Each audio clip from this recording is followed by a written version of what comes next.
সামনেই রটন্তী কালী পূজা এবং তারপরেই যেটি শুরু হবে সেটি হচ্ছে মাঘ গুপ্ত নবরাত্রি। এই মাঘ মাসের গুপ্ত নবরাত্রি এটি কিন্তু এক্সট্রা অধিক একটি নবরাত্রি। সাধারণত যে দুটি নবরাত্রি সম্বন্ধে সবার পরিষ্কার ধারণা থাকে তা হলো একটি বসন্ত নবরাত্রি অর্থাৎ বাসন্তী দুর্গাপূজার সময়, আর একটি শরৎ নবরাত্রি যেটি শারদীয়া দুর্গাপূজার সময়। এছাড়াও আষাঢ় মাস এবং মাঘ মাসেও দুটি নবরাত্রি হয়, তাকে গুপ্ত নবরাত্রি বলা হয়। সাধারণভাবে এই নবরাত্রিটি সকলে পালন করেন না বা পালন করার কথাও নয়, সেই জন্য গুপ্ত নবরাত্রি বলা হয়েছে। তো মাঘ মাসের এই যে গুপ্ত নবরাত্রি, মাঘ মাসের গুপ্ত নবরাত্রিতে কিছু কিছু কুল এবং পরম্পরা এটিকে শ্যামলা নবরাত্রি বা মাতঙ্গী নবরাত্রি হিসেবে পালন করে থাকেন। এই সময় রাজশ্যামলা বা রাজমাতঙ্গী তার বিভিন্ন রূপের আরাধনা হয়ে থাকে এবং তার রাজশ্যামলার সঙ্গে সংযুক্ত বিভিন্ন দেবতাদের এই সময় এক এক দিনে এক একজনের বিশেষ পূজা হয়ে থাকে।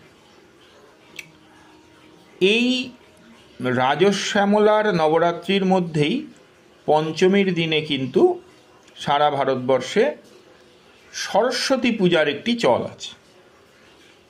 সরস্বতী পূজা তার চল কিন্তু এই সময়ই রয়েছে।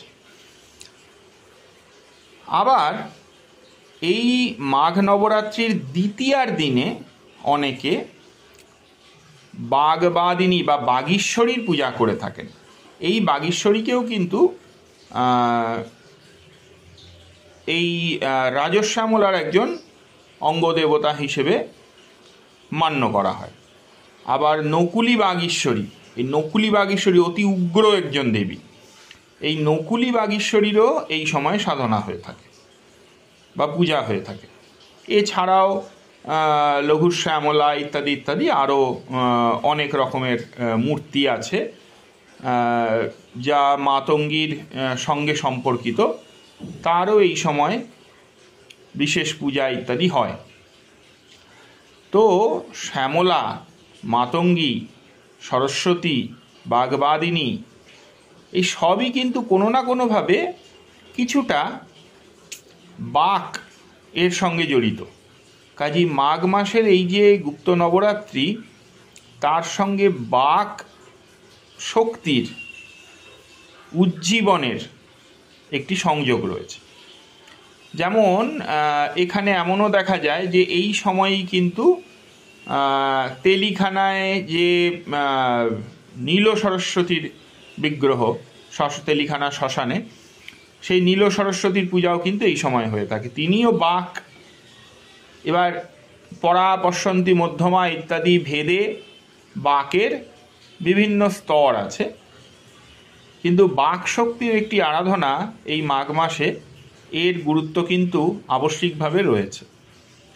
তো 30শে জানুয়ারি থেকে এই নবরাত্রি শুরু হবে এবং 7ই ফেব্রুয়ারি শেষ হবে। যথাসম্ভব ছবি, ভিডিও ইত্যাদি আপলোড করব, আপনারাও দেখবেন। তো সরস্বতী পূজা সবার সিদ্ধিদায়ক হোক এই কামনা।